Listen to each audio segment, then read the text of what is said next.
So the overarching themes of the Persona series are based off of Swiss psychologist Carl Jung and his followers' ideas, including those such as the collective unconscious, archetypes, and the use of the tarot to symbolize a person's path to wholeness. This last part was essentially coined the Fool's Journey by Jung's proteges, and is something especially relevant to Persona 3. What with Hoshino revamping the series with the introduction of a protagonist representing the full Arcana. I mean, the main story is literally called The Journey, guys. Not to mention, P3 heavily emphasizes the Arcana when it comes to the major bosses as well. Anyone who's played Persona 3 knows the Arcana is the means by which all is revealed. However, something I don't think is very well known is that every Arcana from 0 to 13 is represented by one of the main characters, aka one of the Persona users in this game. This more hidden detail actually adds a ton to Persona 3's success as a story. By the way, some quick disclaimers. First, since I'm thematically focused on the protags, aka the Fool's Journey, there won't be anything from the answer in this video. Secondly, the other male roots social links as well as the FemC's new SLs will be their own videos later. Now, before we can actually get into the Arcana analyses, I'd like to lay some more Jungian groundwork first. Something I didn't do as well as I'd like to last time, since this video is actually a revision and compilation of the first series I've ever done on this channel, which was over 4 years ago now, which is absolutely bizarre to think about. And way back then, I also wasn't adequately protecting myself on the internet, which is not good for someone like me who has chronic health issues. I really don't need the added headache of my sensitive info being seen by my ISP and sold to third-party advertisers. But thankfully, my metadata is better protected nowadays thanks to today's sponsor, Surfshark. Surfshark VPN protects your identity online, has a strict no-logs policy, and what's more, stops you from being price discriminated against based on your browsing history or location. Seriously, prices for flights and hotel rooms can vary depending on what country you're in, but Surfshark lets you connect to over 3,000 plus servers in over 100 different countries to compare prices and ultimately book with the cheaper option. Surfshark is the only VPN to provide unlimited device connections, so your entire family's browsing history can be protected whether you're traveling or just chilling at home. There's also a 30-day money-back guarantee, so try out Surfshark with my code VIRGILIA for 83% off, as well as 3 extra months free. So Jung proposed that we are all born with the collective unconscious, an entity that contains the shared memories and ideas across all of humanity.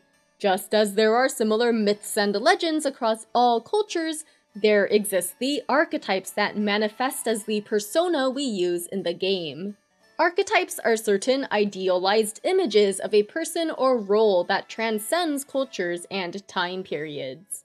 Jung's followers went on to further connect these ideas to the tarot, where each of the major arcana promotes this concept of an individual who begins as the Fool card, gaining wisdom, experience, and essentially what is a soul through the process of encountering each one of the tarot archetypes. Now, looking at the original Rider-Waite deck, the Fool's naivete and inexperience is symbolized by the white rose held in their hand. In the Hoshino personas, this is very much the case for all the protagonists, who find themselves in an entirely new situation at the beginning of each game, where they start off with abysmal personal stats in knowledge, kindness, and so on. Much like in real life, these traits take time to work on. I mean, none of us are born knowing everything, and we all need to start from somewhere. As for the cliff that the Fool is about to step off of, this indicates that they will soon be called to take a leap of faith, and represents the changes that are about to happen, even when they're not looking for them. Now, if picking up Yukari's evoker and burning our dread for the first time doesn't count as such a leap, then I don't know what would, guys. Additionally, the tarot has a possibility of both an upright and reverse reading. So in regards to the upright Fool Arcana, it symbolizes that anything can happen and that everything is possible. So the exact situation all Hashino protags find themselves in at the very beginning. But with this little preface on the Fool covered, I'd like to return to that topic I brought up earlier, of how each arcana up to the death is represented by each of the main persona users in Persona 3. I base this on what arcana each character's persona is assigned to, not necessarily the social link they have, or not, in vanilla P3 and Fez, or aka the original creative vision Atlas had for this cast and narrative. So for example, even though male MC doesn't have a social link with Akihiko, Aki's personas fall under the Emperor category. This similarly goes for Strega, as in we clearly don't have social links with them either. Yet when looking at the gameplay, we can find that Chidori's Medea belongs to the Hanged Man. Now, the fact that these first 13 arcana are represented in the main story, and not just optionally, is significant for two big reasons. The first being how these first 13 are normally viewed in context of the overall Fool's Journey concept.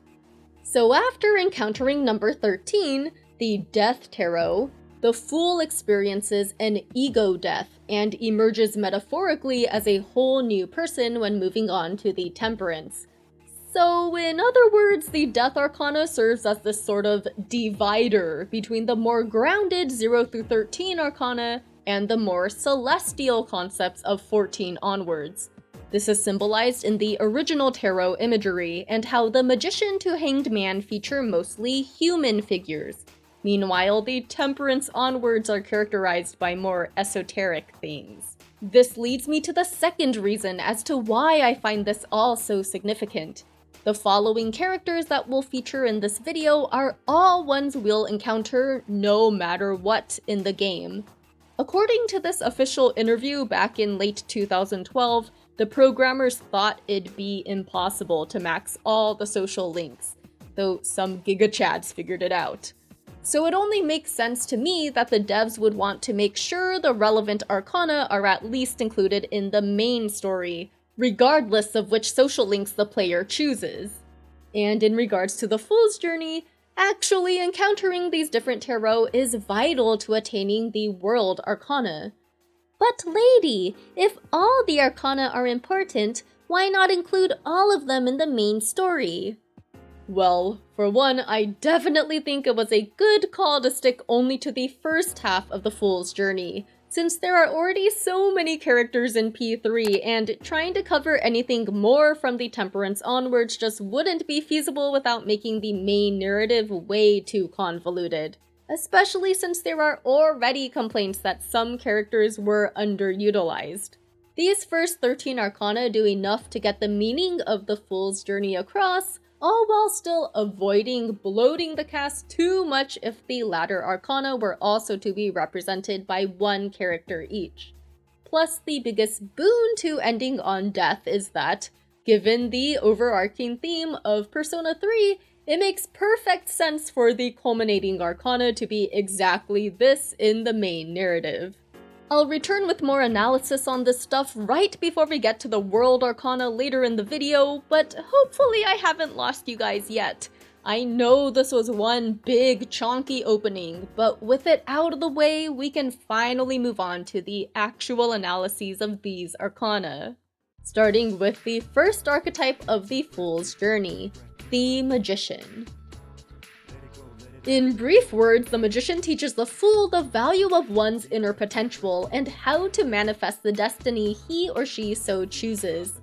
This figure is a great communicator and possesses immense creativity, as seen in moments like Junpei's Believe It or Don't ghost storytelling, or in his early conversations with Chidori. The Magician is also known as the originator of ideas. Notice how Junpei is the idea man when it comes to Caesar's fun activities. Ikutsuki only brings up the possibility of a trip to Yakushima after Junpei shares his dream summer plans. The latter is also the first to suggest a sushi party in celebration of taking down the final full moon boss. Plus, in January, he reminds Akihiko of a lost bet so that Senpai would have to treat C's to ramen during the final month of the game. So you see, the magician is known for his ability to see the joyful and playful side of life. All of these things showcasing that when the magician is on your team's side, they can be an incredible source of morale and spirit. But on that note, this brings us to how the magician is the one other arcana that's closely associated with the trickster archetype. The trickster is normally used in reference to the fool, but the tarot of the magician can also encompass such an image. This means the same communication skills, creativity, and charisma that aids the magician can also become incredibly manipulative and deceitful. Essentially, it can be difficult to tell whose side the magician is really on, since he can have the tendency to simply do what pleases him in the moment. This is perfectly encompassed in Junpei's initial sabotage of and resentment towards the protag during the full moon operations of earlier months. Junpei also lies to Chidori at first about his position in C's, and even after she's revealed to be a part of C's enemy, Strega, he still remains close to her while she's kept at the hospital. This topic leads us to the reverse reading of the Magician Arcana, which is the paradox of their arrogance and deep-seated self-confidence issues.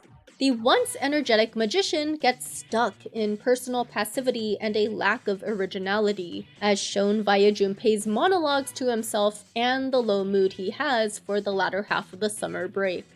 And so, when the magician's deep insecurity is coupled with his natural amounts of energy, it often results in brash and reckless action, as we see when Junpei runs off on his own during the second full moon operation.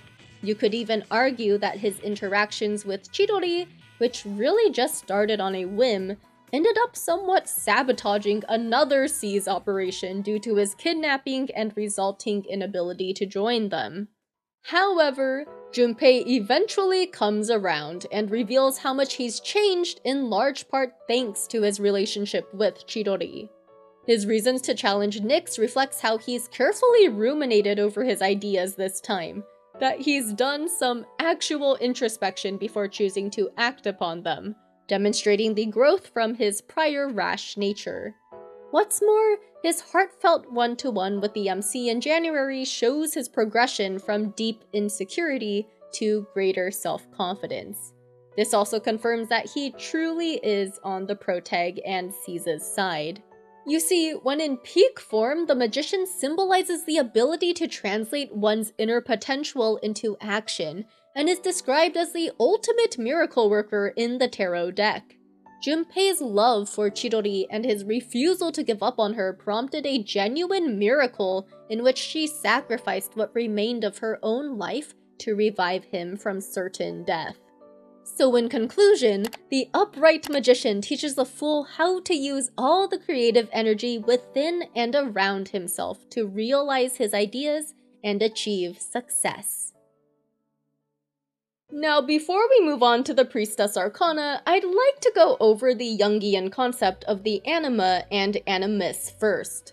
In the most simplified terms, the Animus refers to traits traditionally associated with masculinity, while the Anima refers to those associated with femininity. Traditional gender norms aside, the main takeaway of this concept is that any one person can become a more fulfilled version of themselves if they find a balance between the Anima and Animus. With this concept in mind, the first two arcana are closely tied to each other, and both are necessary to becoming a more well-rounded person. So while the magician utilizes the energies around him in the material world, the High Priestess is the feminine side of this intuitive energy and calls for introspection. You see, the Priestess is skilled at moving past appearances, the superficial, so to speak.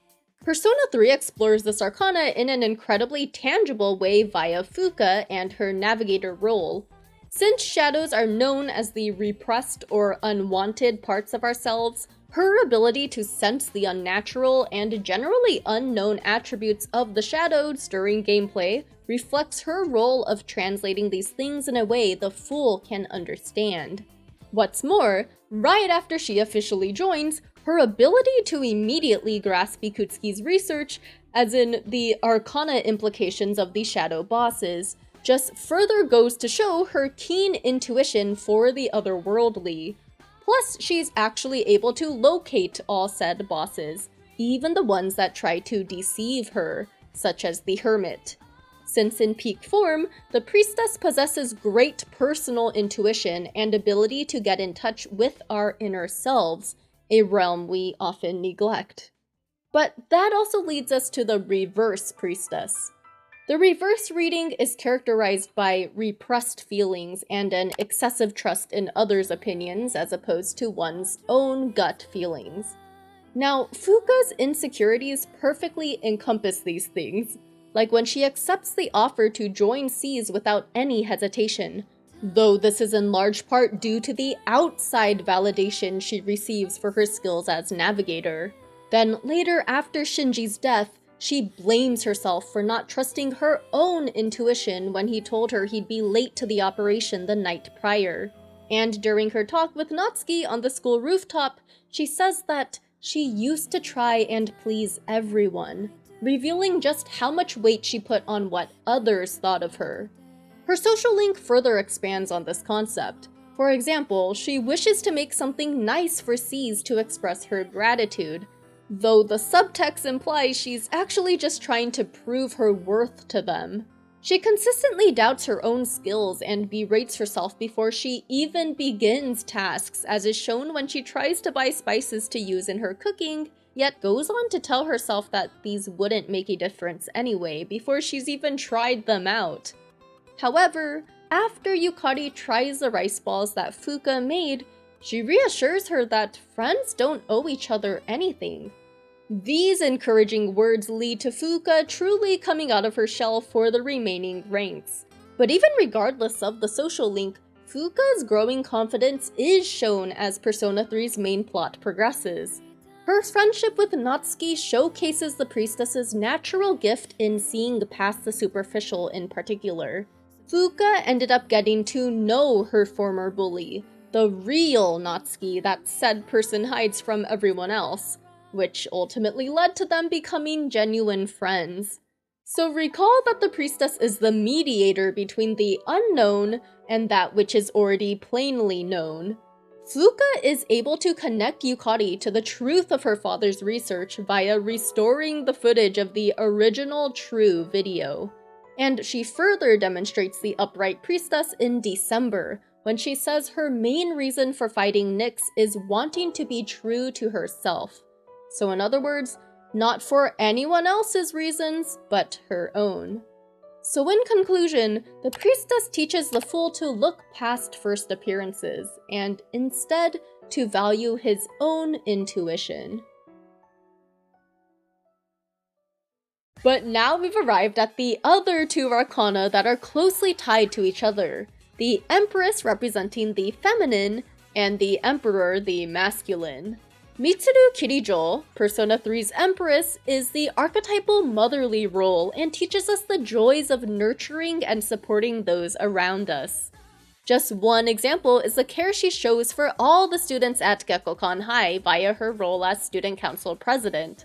Plus, she's also clearly the team mom of Seas, something especially showcased when she enrolls all of them into summer classes, as she'll definitely see to it that they all graduate. Mitsuru also serves as a prominent contrast to Akihiko, the Emperor, especially during earlier parts of Persona 3.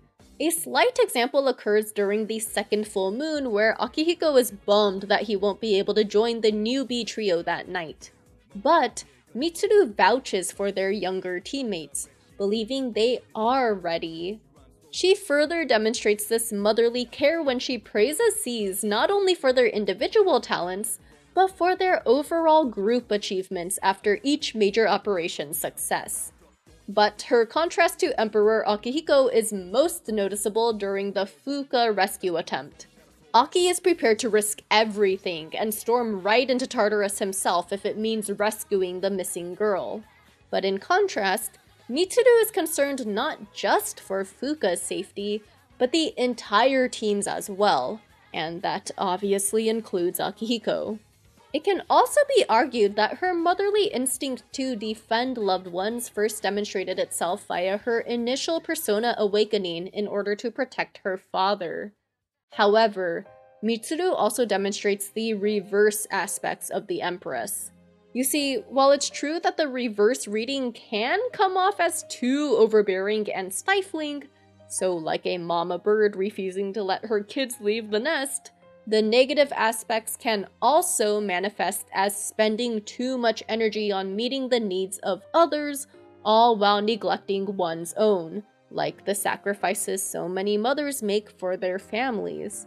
In Mitsuru's case, she spent her entire adolescence fighting the shadows and attempting to redeem the Kirijo group for the horrible accident they caused 10 years prior, something that occurred when she was just a young girl. Perhaps most notable of all is how she puts her own life on the line to protect her father for all these years, though granted this is of her own volition. But her overwhelming commitment to please the Kirijo company over her own best wishes are expanded upon in her social link, so much so that she's willing to go through with an arranged marriage she's definitely not excited about, solely for the sake of the company's future. Thankfully though, Mitsuru realizes her worth before it's too late when she thinks of her own desires for once and tells her fiancé off. On another note, the Empress has the gift of diplomacy and creates a welcoming space for others to share their feelings.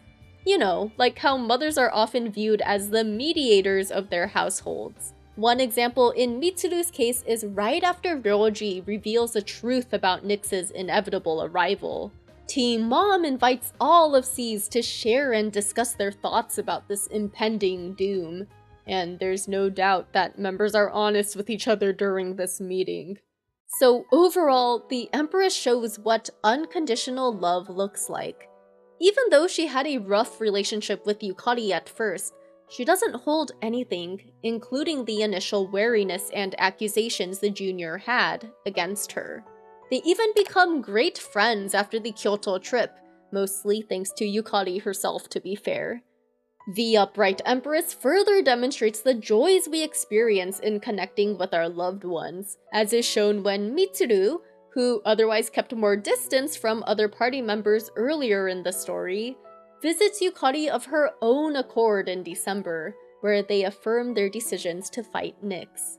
So in conclusion, the Empress teaches the Fool the joys we can have from nurturing our loved ones and supporting them in all their endeavors.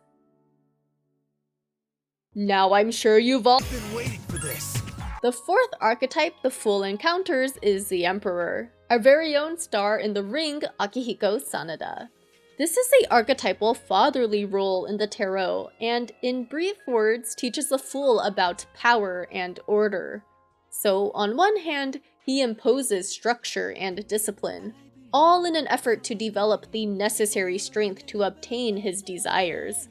An obvious example of this is Akihiko's constant need to train and practice for the battles in Tartarus, as well as his boxing matches. In fact, he's so into training that Junpei can't help but call him out on it during the Yakushima trip. You know, the short few days where everyone else is taking a break, but him. Akihiko also provides structure to the rest of C's via his texts and calls to the protag about the next step forward at various points in the game, like hooking us up with Officer Kurosawa's shop. The Emperor is also assertive, as shown with Akihiko being the one most responsible for nearly every new addition to C's numbers. All in all, Akihiko does all these things to assist in his quest to become stronger, explore Tartarus, and ultimately destroy the Dark Hour. But this leads us to the Emperor's tendency towards one-track mindedness. Since Aki obsesses so much over becoming stronger and fighting, he kinda struggles to find more time to work on any other skills, especially more social ones. His surprising timidity and struggle to speak about anything that doesn't have to do with physical training is revealed in moments like the recorded scene of him in his room, or during Operation Babe Hunt and his first time talking to Aigis. I think now is also a good time to bring up some of the specific contrasts between Akihiko and the Empress, aka Mitsuru and the motherly archetype. Mitsuru takes the time to nurture the younger members of SEAS via her encouraging words. Meanwhile, Akihiko is more concerned about the practical needs of an operation, so being more straight to the point. For example, during the Fuuka rescue mission, he is the one who butts in, saying there's no time to waste, when Mitsuru begins complimenting Junpei on a job well done. If you want more on the contrasts in this particular scene, you can check out the previous section on the Empress. But returning back to the reverse Emperor, it rears its ugly head through Akihiko's inflexible mindset and impatience. You see, Akihiko's obsession over building his physical strength stems from a feeling of powerlessness that has taken root due to his inability to save his sister many years prior. Of course, strength is needed to protect people from the shadows, but it's the same assertiveness that can come off as too pushy and can rub others, like his very own teammates, the wrong way. Mitsuru's frustration over this side of Akihiko is just one example that's shown across various points in the story. But most notably, Aki's consistent insistence and nagging of Shinji to rejoin SEAS ultimately seems to emotionally push him away more and more. Not only that, you could argue Aki's pushiness and impatience ended up being an indirect cause of Shinji's death, even if it was the latter's own decision to rejoin SEAS after learning about Ken joining from Aki. But Akihiko does learn from his mistakes in the end. He eventually overcomes the negative Emperor traits and goes from overbearing assertiveness to the more hands-off encouragement that characterizes the most respected of fatherly figures. This is particularly highlighted in Aki's interactions with Ken after Shinji's passing. Akihiko no longer asserts what he thinks is best, but instead encourages Ken to draw on his own strength in order to reach his own conclusions. Plus, Aki finally overcomes his unhealthy obsession with pure strength in his very own persona's evolution into Caesar. So for the rest of the game, he still showcases his triumphs over adversity, except this time without an over-reliance on sheer power. So in conclusion, the Emperor teaches the fool valuable lessons on leadership and order. Basically, how to inspire others without becoming too controlling or domineering over them. Following the Emperor is the Hierophant. Shinji Aragaki definitely makes his mark as the representative of this archetype, even if he doesn't stick with us for long. But first, you may be wondering, what exactly is a Hierophant? Well, this term stems from ancient Greek, and referred to a well-respected holy figure who offered guidance on society's moral or spiritual matters.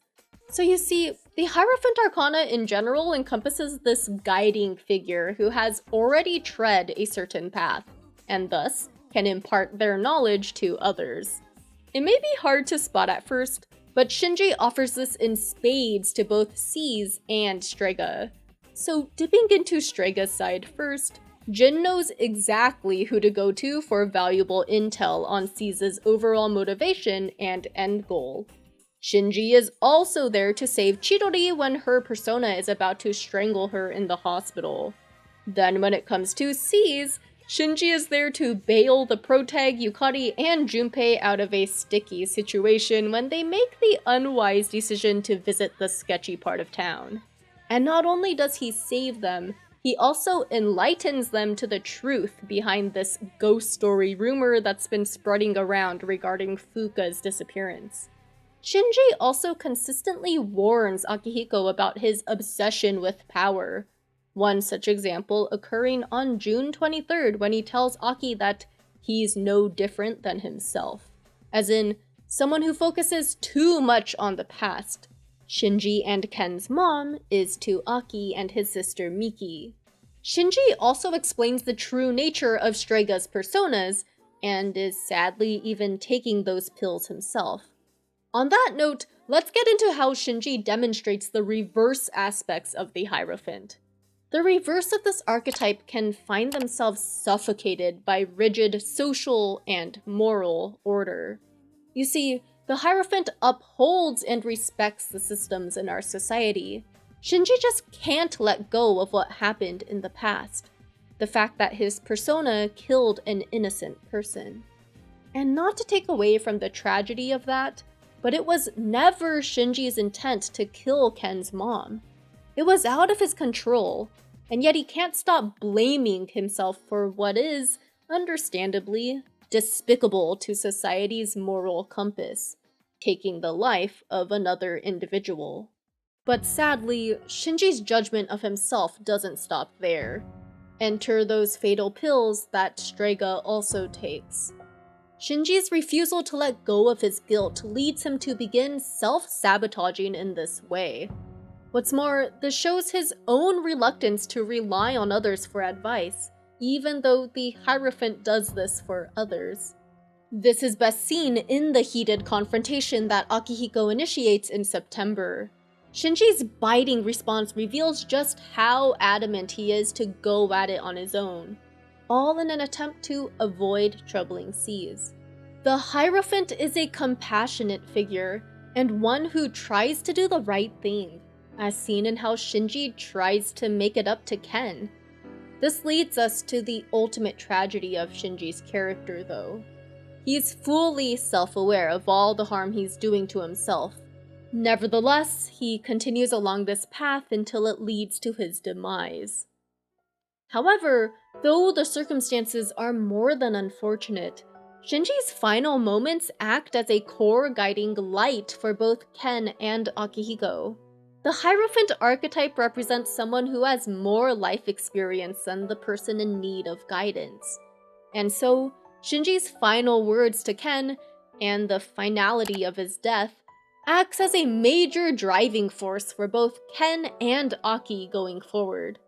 So in conclusion, the Hierophant teaches the Fool that it's okay to reach out to others in our time of need, that it's to our benefit to learn from people who are further along the path of life as us. Now the sixth archetype the Fool encounters is the Lovers. This arcana deals in the realm of love, intimacy, and relationships. And in the simplest terms, the lesson of the Lovers is to be mindful of what kinds of relationships and values we invite into our lives. So as the name implies, the upright Lovers symbolizes the fulfilling relationship one can enjoy with a lover. Though that's not the only kind. It could be a close soulmate or just any close relationship with another person. You see, the Lover's archetype is skilled at forming close bonds with others when they actually put their mind to it. So, although Yukari spends the first part of the game purposefully keeping her distance from the other party members, there are quite a number of instances where you can tell that, deep down, she actually craves more.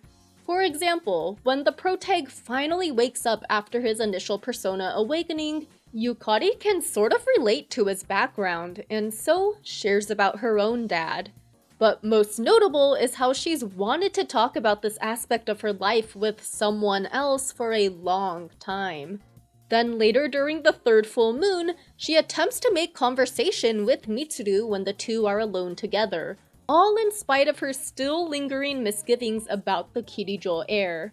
And as I mentioned back in the Fuuka section, Yukari plays an important but off-screen role in the former social link when she reassures Fuuka that their friendship is genuine. On a related note, the upright Lovers also represents what it means to stay true to one's own ideals and/or personal beliefs. In other words, committing to oneself, like how we do with our loved ones and our relationships.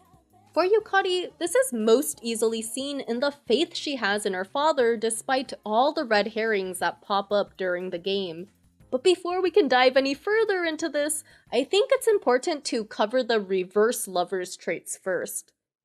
For a large part of the game, Yukari struggles to trust her inner voice, the one that wants to believe in the value of friendship and placing trust in other people. As I brought up earlier, Yukari wants to be close with others, but she deliberately distances herself due to the hurt she's experienced in the past. She tells us how she and her mom had to move around a lot after her dad died due to the major Kirijo accident and the resulting public backlash. Not to mention the shaky relationship she's had with her mom since then.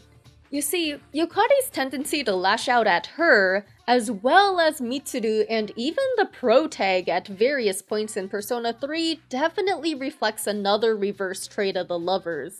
One that looks to blame the other party first. Yukari is quite abrasive in situations that are actually caused by her own misunderstandings, such as when she blames Mitsuru for hiding the truth and pitying her, supposedly, or when she assumes the MC was thinking she is weak during one of her social link ranks. She also becomes frustrated at her mom, blaming her and assuming she doesn't care about the death of her husband, i.e. Yukari's late father. So overall, her tendency to do this is a double-edged sword that hurts both the people she accuses and herself, since it pushes people away. In turn, this results in the difficulty she has with truly believing in trust and friends, as she even says herself in an inner monologue during the summer. But ultimately, Yukari does learn to take responsibility, and realizes when the fault lies with her. She's actually the first one to apologize across multiple instances involving Mitsuru, the protag, and even her mom via her social link. Her initially shaky relationships eventually mend and even end up becoming incredibly close, as can be seen in the one she forms with Mitsuru. Finally, despite her occasional doubts throughout Persona 3, her decision to keep believing in her father ultimately pays off, since his true intentions eventually come to light thanks to Fuuka. Or in other words, Yukari was right to believe in the true nature of it all, despite the initial deception by Ikutsuki. So in conclusion, the Lovers teaches the Fool to evaluate how he engages in his relationships, to understand what he wants from them, and to value his own personal beliefs and ideals. Now, the 7th archetype along the journey is the Chariot. In brief words, this arcana teaches the importance of stability, self-confidence, and courage in spite of change. The upright Chariot is a disciplined person who prevails through sheer willpower. They do not hesitate and basically rush forward to conquer their world. In these ways, this archetype is similar to the Emperor, since they both teach about strength and overcoming adversity. However, the Chariot focuses more on who is inspiring this personal drive, or in other words, who is driving the Chariot. When we first meet Aigis, we find that she's escaped confinement in the lab on her own without any orders or permission from those who created her. Again, the Chariot is an action-first kind of figure. And for lack of a better word, Aigis is assertive with how she communicates and makes her wishes known to C's during her first few months with them. Like how protecting the protag is such a priority that she just barges into his room without knocking or asking. Or her firm accusations that Ryoji is dangerous after only just meeting him. Also, notice how most of her early questions are asked for one purpose only: to fulfill her life's mission as an anti-shadow weapon and defeat the shadows. Plus, her focus on the efficiency of all activities, even something like recreation, just further demonstrates the Chariot's disciplined and methodological nature. However, Aigis' struggles also align with the reverse Chariot. These negative traits can manifest when this archetype allows others to steer the chariot of one's own life. For example, Ikutsuki takes control of Aigis immediately after C's recovers her from her initial breakout. And later, Aigis' inner fight between her own desires and those that were pre-programmed within her are on full display during Ikutsuki's attempts to usher in the fall. And then comes her confrontation with Ryoji in November. Since the very moment of her creation, Aigis has been instilled with the purpose and duty of an anti-shadow weapon. Her very foundation for living has always been in the hands of the Kirijo researchers and the resulting goals they've programmed into her. A machine is created for a purpose. Mine is to defeat you. I exist for nothing else. Now, when it comes to Ryoji, on one hand, yes, there's a part of her that does wish to fight him, all of her own accord, in order to protect Seas, the people she's come to cherish. But Aigis also has this nagging need to fulfill the order she failed 10 years prior. Due to all these conflicting feelings, it shouldn't be any surprise why she feels so lost after her inability to defeat Ryoji on her own once again. Which also leads us to another negative aspect of the Chariot, and that's their instinctive fear of change. Especially when faced with the uncertainty that comes from losing one's initial purpose or sense of direction, or in other words, losing control of one's chariot. Aigis' social link just further explores these concepts where she begins to ignore her own feelings. Doing this essentially steers this archetype onto an unrewarding path, one that is characterized by indecisiveness, which is a far cry from the assertive, upright chariot. Any kind of change can be frightening, and depending on the circumstances, even shameful for someone who was once so self-assured, but is now in a position of vulnerability. Though thankfully in the end, Aigis comes around and accepts that defeating Ryoji on her own is outside her capabilities. This allows her to begin the process of finding a new reason for living, one that is based solely on her own decisions, such as highlighted in her persona's evolution scene, where she truly comes to believe that she, a machine, can change. So in conclusion, the Chariot teaches the fool that change is inevitable and natural, and how, in the face of all this, he can take control of his own life. The next archetype is the Strength. Now don't be fooled, just because Koromaru is a dog doesn't mean he can't be a great representation of an Arcana. In general, the Strength explores how gaining mastery over our animalistic instincts or base natures can actually be a great source of emotional well-being. Now, Koro plays into this archetype so well because he quite literally represents an animalistic nature. And what do we normally associate with that? Probably something like survival of the fittest, or it's a dog-eat-dog world, or in other words, utilizing violence to get what we want. With that said, the reverse Strength normally refers to someone who is prone to anger and who generally relies on physical strength. But Koro consistently shows how he channels this animalistic nature of his into something actually productive. When we first encounter him in the Dark Hour, we find that he's been severely injured by a rogue shadow that was trying to attack the grave of his master.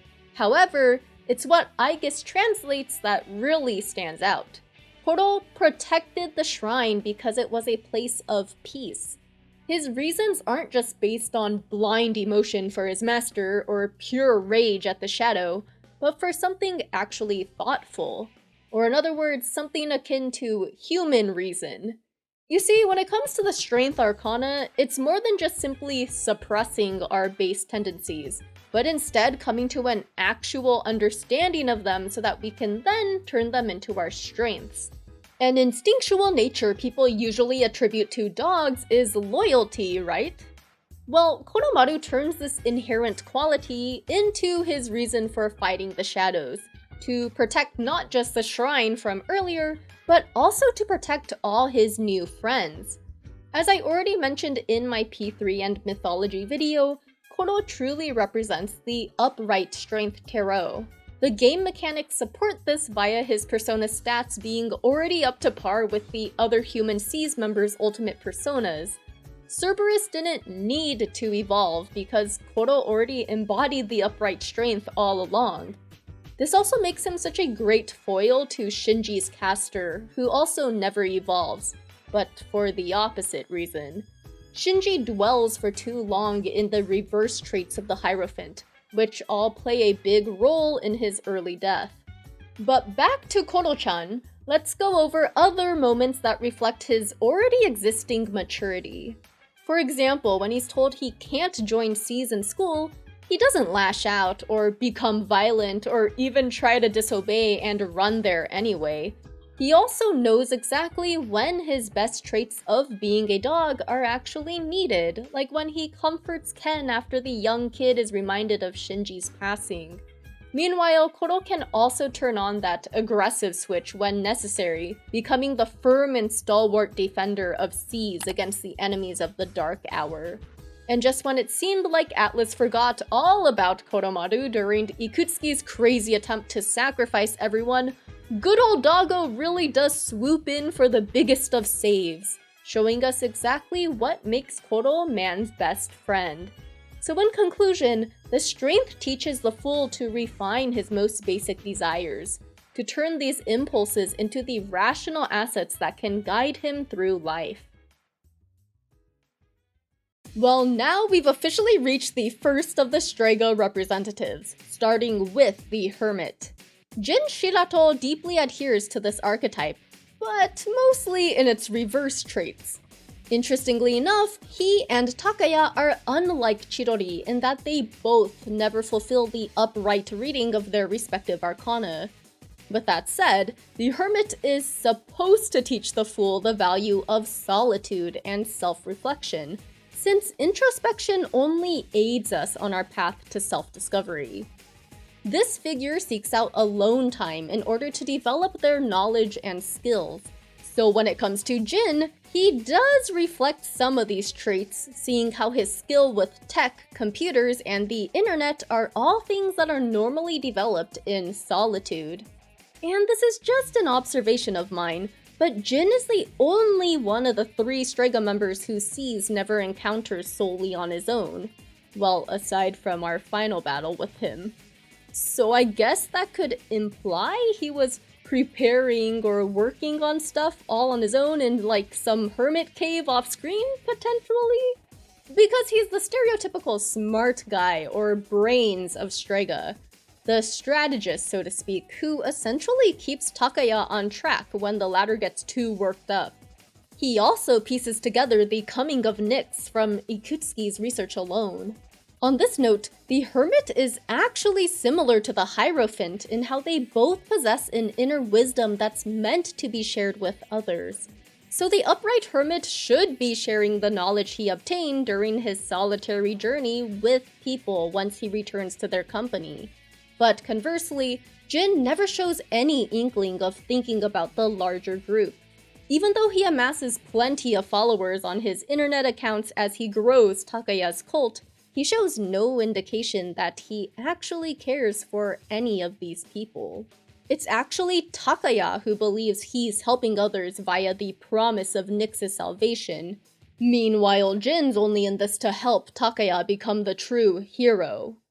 Now we learn as the game progresses that Takaya's motto is to live for the moment, which is kinda the opposite of one of the Hermit archetype's greatest strengths. Remember, they're supposed to gain wisdom through self-reflection, which includes taking a good hard look at their past. But Jin never takes a moment to take a good hard look at himself. Everything he does is only focused on the present and what he must do to help Takaya achieve his final goals. Yes, it's true Takaya saved him in the past, but Jin only focuses on this debt of gratitude, and refuses to waste any time unpacking whatever past trauma he might have with the Kirijo group. I think it can be argued that the first time Jin does any true self-reflection is when he's recounting these experiments to C's after we've already defeated him for the final time. Not only that, but the reverse Hermit is a warning that we may be exceeding our current capabilities.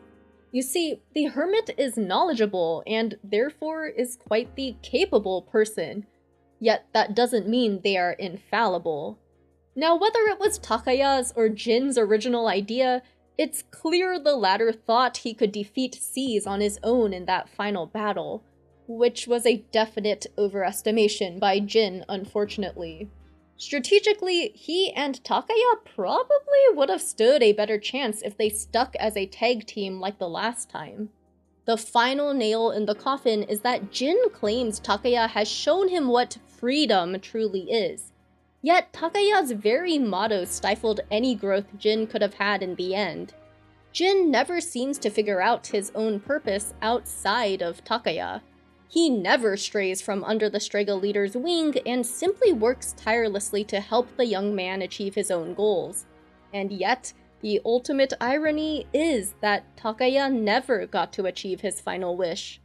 So I hope it's clear how Jin showcases all the shortcomings of the Hermit archetype, and that on the contrary, it's meant to remind us that it's time to turn inwards and determine if our current path is truly healthy.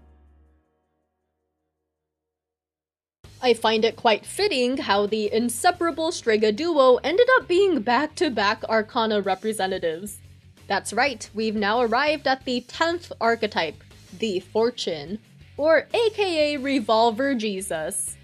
This Arcana focuses on the ups and downs of life, the cyclical nature of it, and how we can proceed despite such uncertainties. But just like Jin, Takaya twists this lesson, and only sticks to the reverse aspects of this Arcana, the belief that everything that happens is tied to fate, and therefore completely outside of our control. His motto of living in the moment certainly sounds admirable on the surface. Hell, I'm a big fan of the concept be here now. But the way Takaya actually carries this out reveals just how defeatist his attitude really is. First, let's take a look at how he never takes responsibility for his own actions. The very first time we lay eyes on Strega is when they're fulfilling a request sent to their revenge website. The man begs for his life, but Takaya simply responds that it's none of his concern, and proceeds to shoot him. And later in the cases of Shinji and Junpei / Chidori, Takaya may appear and say he's sad over such meaningless deaths, yet his true response to all these murders reveals something much more apathetic. That these people's deaths at these exact moments were determined solely by fate, and that even if he wasn't here right now to pull the trigger, they would have died eventually anyway. In other words, he completely removes himself of any responsibility, even though he's the one who killed them. Not only that, but Takaya doubles down on his belief in fate in order to add meaning to his life and his limited amount of time on Earth. In his mind, the existence of Tartarus and the Dark Hour was fated, and developing a persona was the fate of the chosen. It's heavily implied he especially believes this when it comes to Strega, as they're the only ones who've survived the Kirijo experiments. All of which explains his earlier frustration over Caes's attempts to eliminate the Dark Hour. And so, even though he and Jin fail in stopping Caes prior to the Hanged Man boss, and take an S-word leap off the bridge afterwards, the Dark Hour continues to exist, which only adds fuel to Takaya's faith in destiny. Something especially noticeable when he says he was given a power that he never asked for, and yet fate permitted him to live, even though he wasn't attached to life. Now you see, finding meaning in pain or hardship is not necessarily a bad thing. In fact, it can play a big role in emotional resilience, actually. But it's the selfish way in which Takaya lives, one that causes harm to innocent people, that's the problem. Living life to the fullest definitely doesn't mean stripping others of their own right to do so. But Takaya uses fate as justification for using the Dark Hour as he pleases, like carrying out the revenge requests as mentioned earlier. And because Takaya believes fate has chosen him, he thinks his view of Nyx and humanity's inevitable doom is the correct path. You see, Takaya believes the death Nyx will bestow is the only true salvation because there is an exact and final certainty in death. While on the other hand, Life and choosing to live is full of uncertainties. Takaya was this close to offing himself after C's defeated the final shadow boss, because he didn't want to imagine life without the power of his persona. But coming to terms with life's uncertainties is exactly what the upright Wheel of Fortune is meant to teach. As reflected in its very imagery, life is cyclical by nature, meaning things are always changing, and that in every ending, there is a new beginning. So in conclusion, the Fortune Tarot is supposed to teach the Fool that even though there will always be circumstances, essentially cosmic forces outside of our control, that shouldn't discourage us from taking responsibility for our own actions. There will still always be things in our power to change, especially regarding our attitudes and mindset. The next Arcana is the Justice, represented by the youngest of C's, Ken Amada. This archetype deals with the concepts of balance and fairness, and the imagery of the scales propagates this idea that there are two sides to everything. That justice is different from vengeance, the latter of which is only concerned about the individual's feeling of fairness. Ken's entire arc is centered on his desire to find his mom's killer and exact his revenge.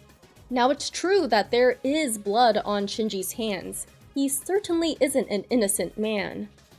But as Persona 3 progresses, we learn that the circumstances surrounding this entire situation are nothing but tragic, especially in the way Shinji has lived ever since. However, the fact that it was never his intention to harm anybody, let alone Ken's mom, is never acknowledged by Ken himself. There's no attempt nor consideration on his part to ask Shinji about what happened that day, or at the very least ask Akihiko about it, considering how much he looks up to Aki and how he's only made privy to Shinji's involvement in all of this after eavesdropping on their conversation.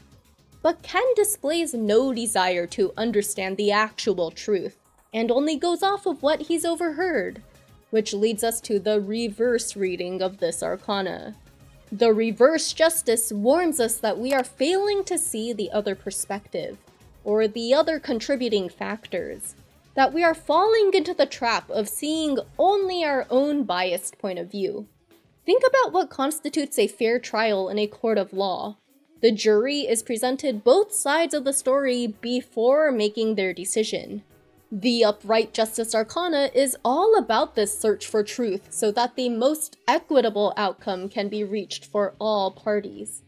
Yes, not just for the victims of wrongdoing, but even for those who committed the wrongdoing. But the young Ken demonstrates his limited understanding of these concepts. For example, he cries it's not fair that Shinji is already dying. That would take away from any possible satisfaction he could get from taking Shinji's life himself. You see, another aspect of the justice explores the concept of karma and how a person will eventually reap what he sows, just like how these scales will eventually balance out in the end. Shinji warns Ken that carrying out his revenge, taking another person's life, will eventually cause him to become just like him, believing that he himself is deserving of death, and therefore has very little reason for living. But surprisingly, it turns out Ken was already aware of this deep down, and was prepared to take his own life after exacting his revenge. It's only thanks to Shinji's sacrifice and his final bits of Hierophant wisdom that Ken is saved from the same fate. Give yourself time.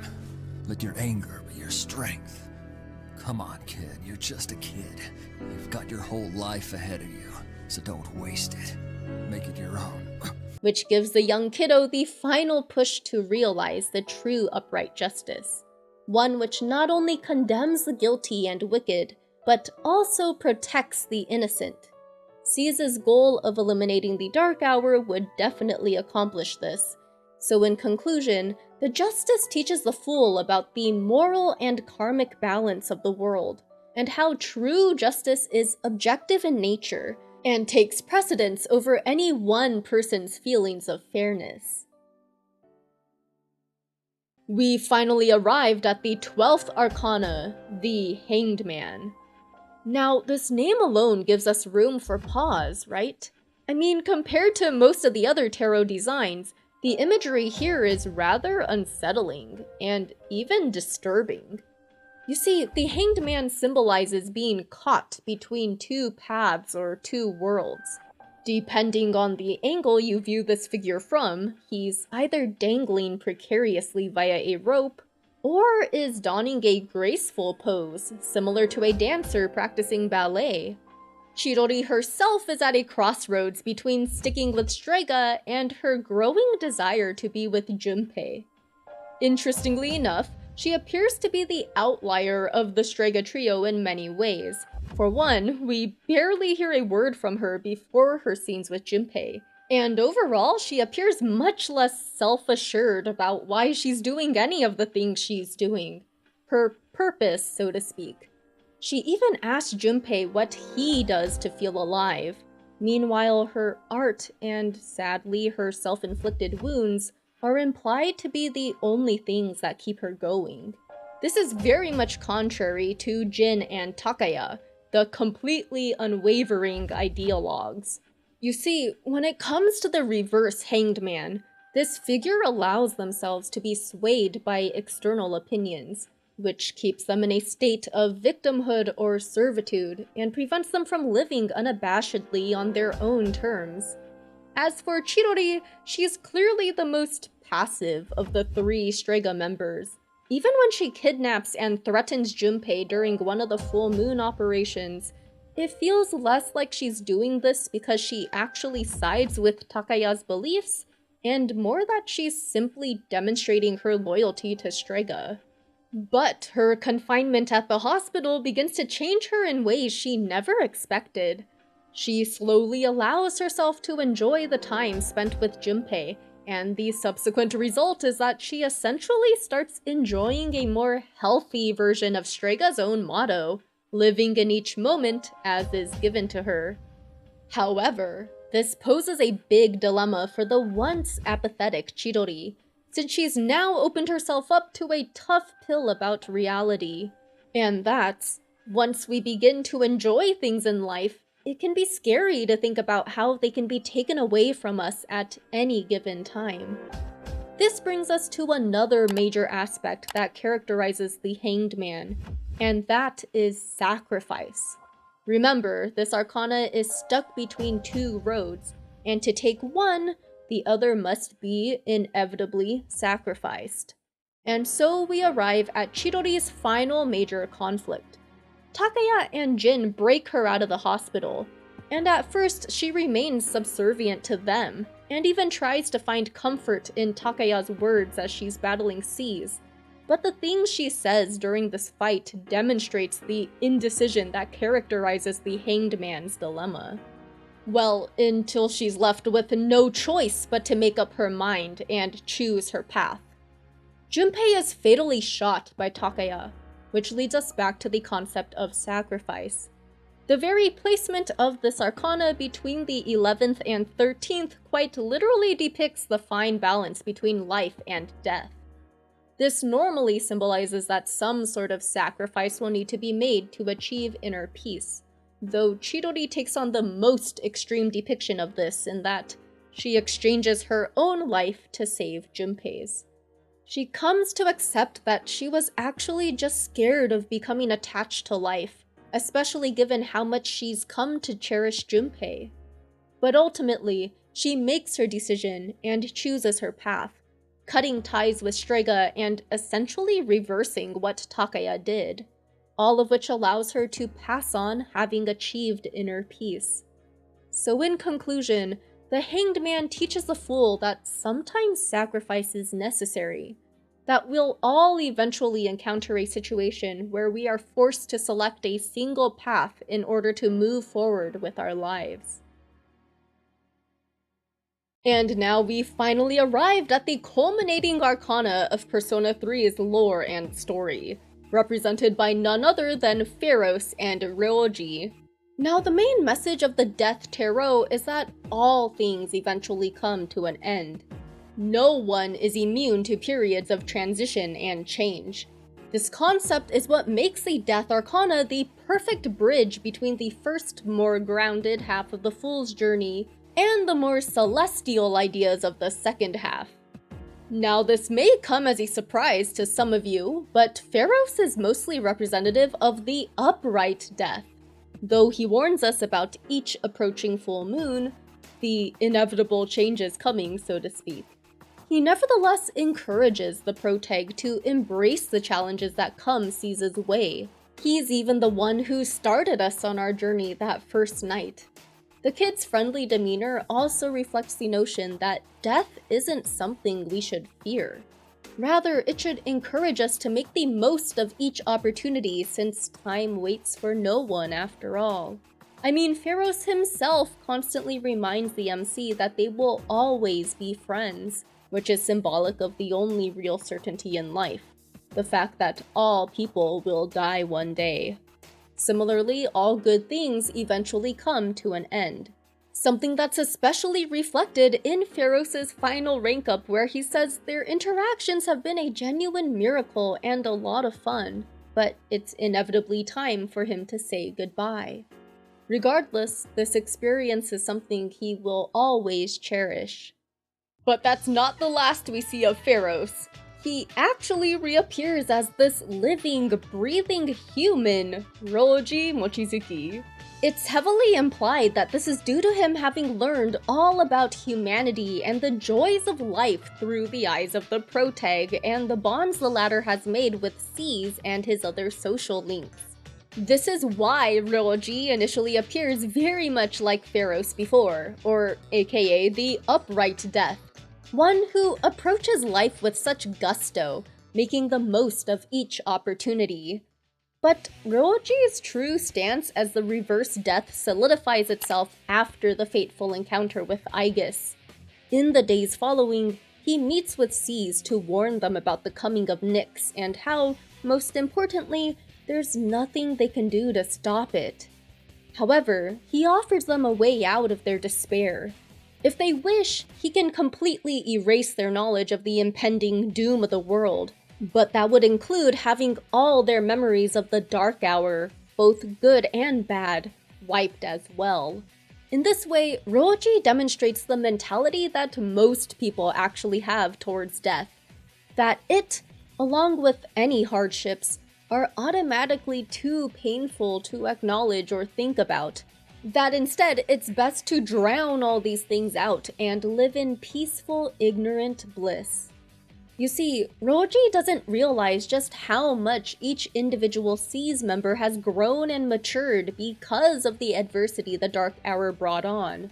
How the loss each of our party members experienced paved the way for a new, more matured version of themselves. Which leads us to another important aspect of the death archetype. And that's how destruction is sometimes necessary for transformation, much like how natural forest fires, which bring death to old vegetation, allow for new seed pods to sprout and grow in the aftermath. Ultimately, the reverse death is afraid of loss and resists change. It's hard for them to see the possibilities of new beginnings when confronted with inevitable despair.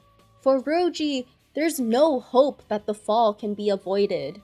And so, even though he does share when and where C's can find Nyx to properly challenge her, he still shows no indication that he believes they'll actually succeed. I'll briefly return to Ryoji when we get to the final section, the World/Universe Arcana. But to sum up the Death Tarot, its main lesson is that we all must come to accept the inevitable changes that will happen in our lives, as well as open ourselves up to the new opportunities that'll come our way instead. Speaking of death, this concept permeates every aspect of Persona 3, right? We see physical death scattered throughout the game, but that's definitely not the only thing that death can refer to.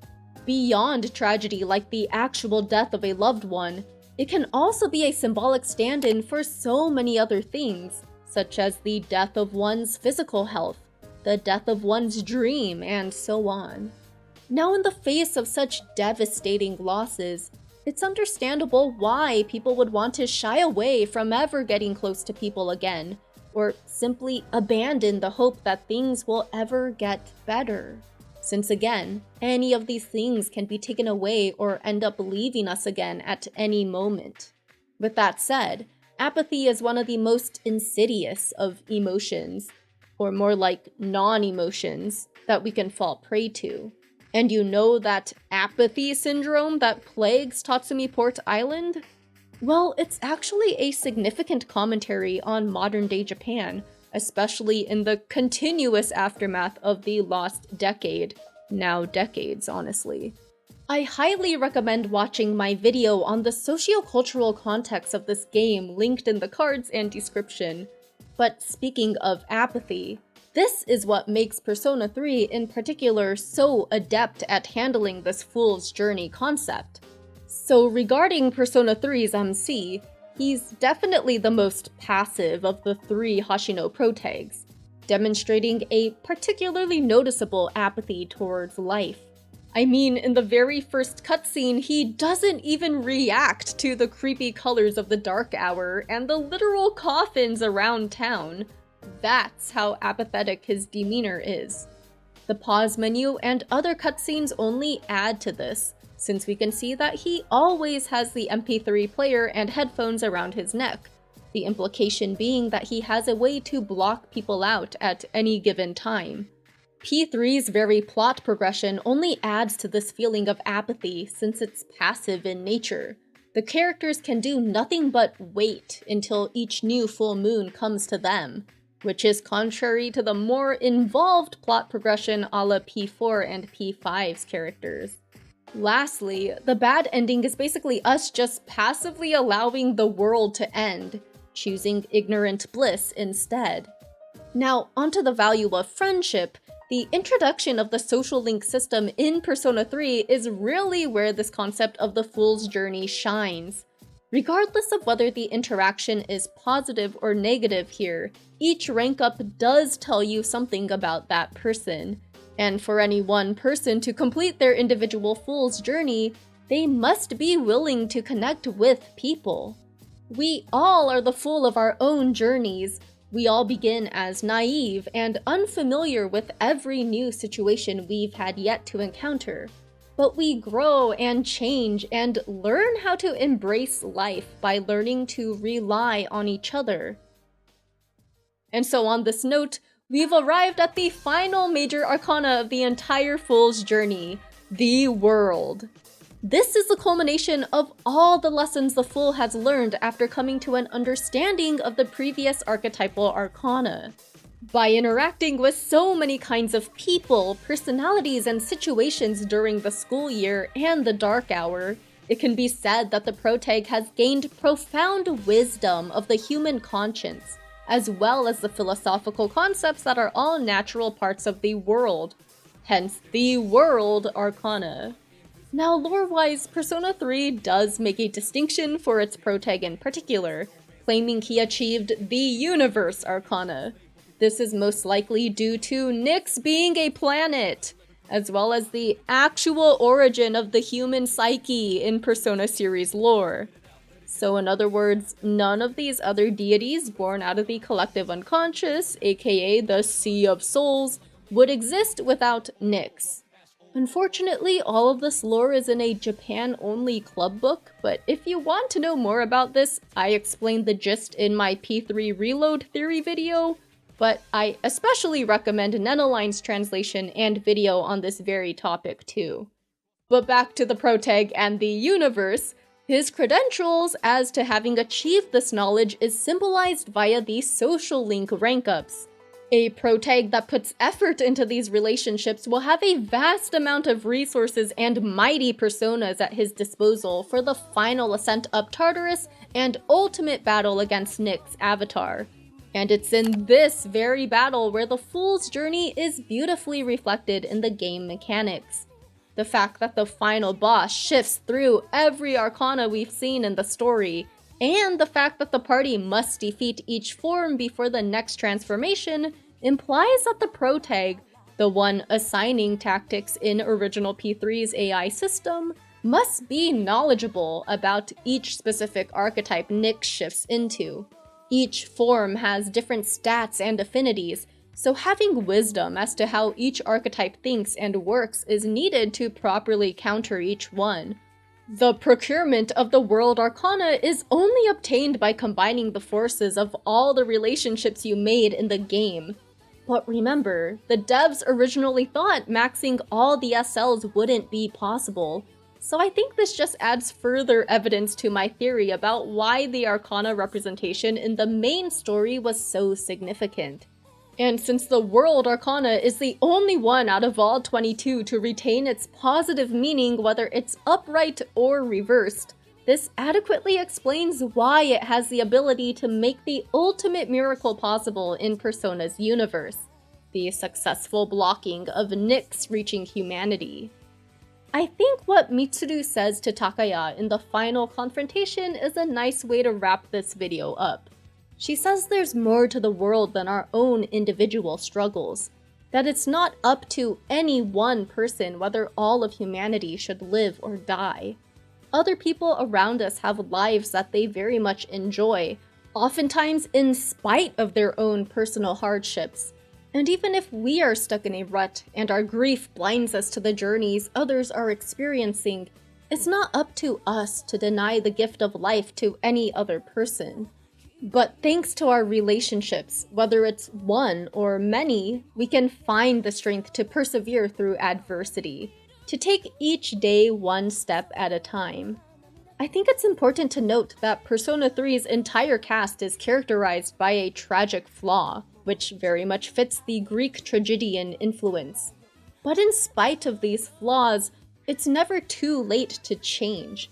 So let's burn our dread and cherish what time we do have, because it is finite. So yeah, that last line may have sounded kinda cringe, but it's the truth, right guys? Anyway, please let me know which arcana you like and or relate to the most. I'd love to hear in the comments. Not gonna lie, I'm really proud of this entire updated rework of this super old series, guys. It took a lot of time and effort, so please like and subscribe if you like this, and thanks again to Surfshark for sponsoring this video.